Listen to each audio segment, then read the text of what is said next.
छात्रों, आज हम लिंग विषय पर चर्चा करेंगे, क्योंकि व्याकरण में शब्द रचना, वाक्य रचना आदि में इनका महत्वपूर्ण योगदान होता है। इनके ज्ञान के अभाव में हम शुद्ध वाक्य नहीं लिख सकते हैं, इसलिए इनकी महत्वता सर्वविदित है। तो जानते हैं यह क्या होता है, इसके कितने प्रकार होते हैं और इसको हम किस प्रकार से या किन नियमों के आधार पर इसको जान सकते हैं। लिंग का शाब्दिक अर्थ होता है चिन्ह। शब्द के जिस रूप से उसके पुरुष जाति या स्त्री जाति का बोध होता है उसे लिंग कहते हैं। डॉक्टर पृथ्वीनाथ पांडे ने इसको परिभाषित किया है। उन्होंने लिखा है, संज्ञा के जिस रूप से किसी वस्तु की जाति पुरुष या स्त्री का बोध होता है उसे लिंग कहते हैं। इससे पता चलता है कि संज्ञा का वह रूप जिसके माध्यम से हमें स्त्री या पुरुष जाति का बोध होता है वह लिंग कहलाता है। अब हम इसके प्रकारों की बात करेंगे। लिंग के दो भेद होते हैं, पुल्लिंग, दूसरा स्त्रीलिंग।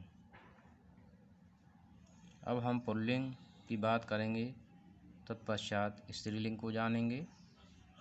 जिस संज्ञा शब्द से पुरुषत्व का बोध होता है,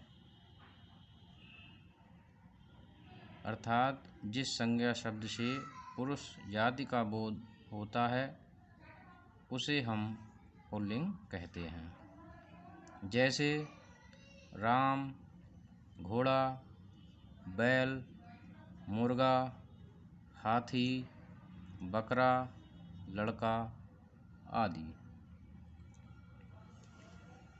इसके बाद स्त्रीलिंग, जिस संज्ञा शब्द से स्त्रीत्व का बोध होता है अर्थात स्त्री जाति का बोध होता है उसे स्त्रीलिंग कहते हैं। जैसे सीता, घोड़ी, गाय, मुर्गी, हथनी, बकरी, लड़की आदि। कुछ नोट करने लायक बातें हैं, क्योंकि कुछ शब्द ऐसे होते हैं जो उभयलिंगी होते हैं, दोनों में प्रयुक्त होते हैं। जो पदनाम होते हैं वे उभयलिंगी माने जाते हैं। जैसे राष्ट्रपति, प्रधानमंत्री, मंत्री, डॉक्टर, प्रिंसिपल, मैनेजर, क्लर्क, खिलाड़ी, खजांची, तैराक, पर्वतारोही आदि।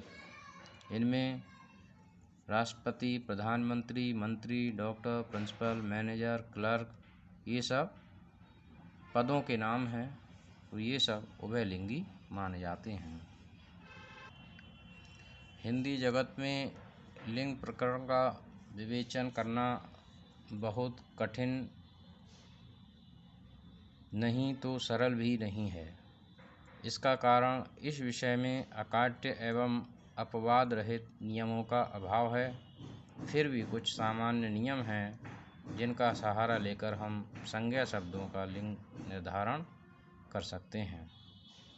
तो सबसे पहले पुल्लिंग की पहचान संबंधी सामान्य नियम। नंबर 1, सागरों के नाम प्रायः पुल्लिंग होते हैं, जैसे हिंद महासागर, प्रशांत महासागर, भूमध्य सागर, अरब सागर, काला सागर, कैस्पियन सागर आदि।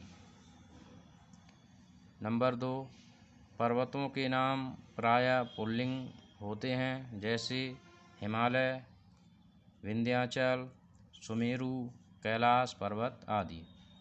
नंबर 3, दिनों के नाम पुल्लिंग होते हैं, जैसे सोमवार, मंगलवार, बुधवार, बृहस्पतिवार, शुक्रवार, शनिवार, रविवार आदि। नंबर 4, महीनों के नाम पुल्लिंग होते हैं, जैसे चैत, वैशाख, जेठ, आषाढ़, श्रावण, भाद्रपद आदि। नंबर 5, धातुओं के नाम पुल्लिंग में आते हैं, जैसे लोहा, सोना, अभ्रक, तांबा, जस्ता आदि। नंबर 6, रत्नों के नाम पुल्लिंग होते हैं, जैसे हीरा, मोती, मूंगा, पन्ना आदि। नंबर 7, ग्रहों के नाम पुल्लिंग होते हैं, जैसे चंद्रमा, मंगल, बुध, शनि, सूर्य आदि। नंबर 8, वृक्षों के नाम पुल्लिंग होते हैं, जैसे सेब, केला, पीपल, बरगद, अशोक, नारियल, चंदन, पपीता, अमरूद आदि।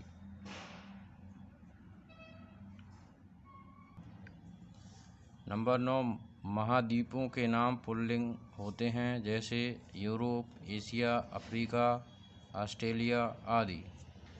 नंबर 10, अनाजों के नाम प्रायः पुल्लिंग होते हैं, जैसे गेहूँ, चावल, जौ, बाजरा, मक्का आदि। नंबर 11, जिन शब्दों के अंत में एरा, आर, पन, अक, त्व, आब, आबा, नर, आपा आदि शब्दांश जुड़े होते हैं, वे पुल्लिंग होते हैं, जैसे ममेरा, कुम्हार, बचपन, नायक, पुरुषत्व, लगाव, चढ़ावा, वानर, बुढ़ापा आदि। नंबर 12, शरीर के कुछ अंग पुल्लिंग होते हैं, जैसे हाथ, पैर, सिर, मुंह, कान आदि। नंबर 13, अरबी फारसी के वे शब्द जिनके अंत में दान या खाना जुड़ा रहता है, वे पुल्लिंग होते हैं, जैसे पायदान, थूकदान, दवाखाना, मैखाना आदि। नंबर 14, प्रायः द्रवों के नाम पुल्लिंग होते हैं, जैसे पानी, घी, तेल, दूध, काढ़ा, आशव, शरबत आदि। नंबर 15, समय विभागों के नाम प्रायः पुल्लिंग होते हैं, जैसे पल, पहर, घंटा, दिन, सप्ताह, पक्ष, पखवाड़ा, महीना, वर्ष, युग आदि। अब कुछ नोट करने योग्य बातें। रत्न, चांदी, ग्रह पृथ्वी, अनाज, मूंग, अरहर, ज्वार, अंग, आँख, उंगली, कोहनी आदि अपवाद हैं, जो पुल्लिंग में न आकर स्त्रीलिंग में आते हैं।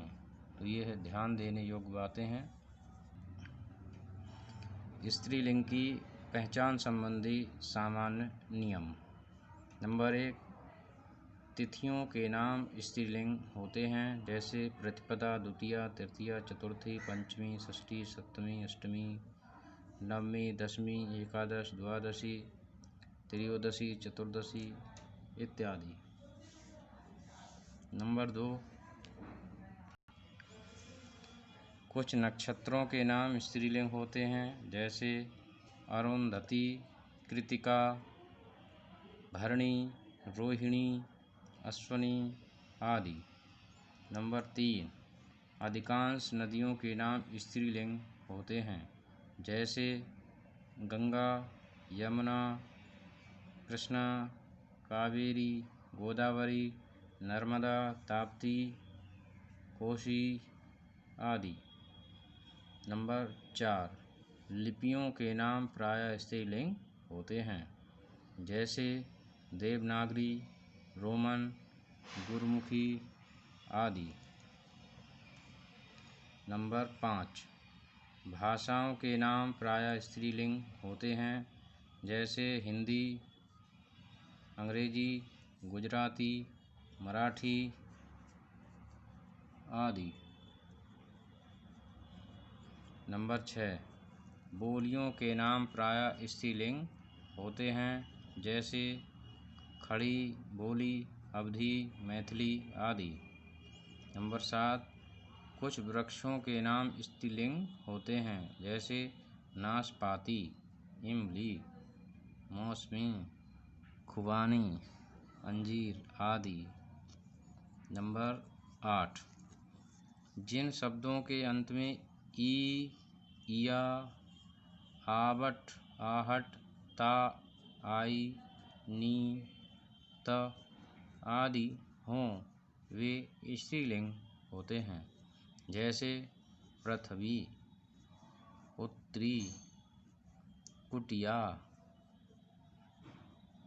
लिखावट, घबराहट, वीरता, भलाई, ओढ़नी, बचत आदि। अब कुछ नोट करने योग्य बातें। नक्षत्र, पुण्य, नदी, ब्रह्मपुत्र, सिंधु, व्यास, शरीर के कुछ अंग जैसे हाथ, पैर, घुटना आदि पुल्लिंग में आते हैं। यह अपवाद स्वरूप होते हैं। इस प्रकार हम देखते हैं कि स्त्रीलिंग और पुल्लिंग को पहचानने के लिए कुछ सामान्य नियम ही हैं। इनके लिए अकाट्य नियम नहीं कह सकते हैं। तो छात्रों, मैं समझता हूँ कि आज का यह विषय आप लोग समझ चुके होंगे। धन्यवाद।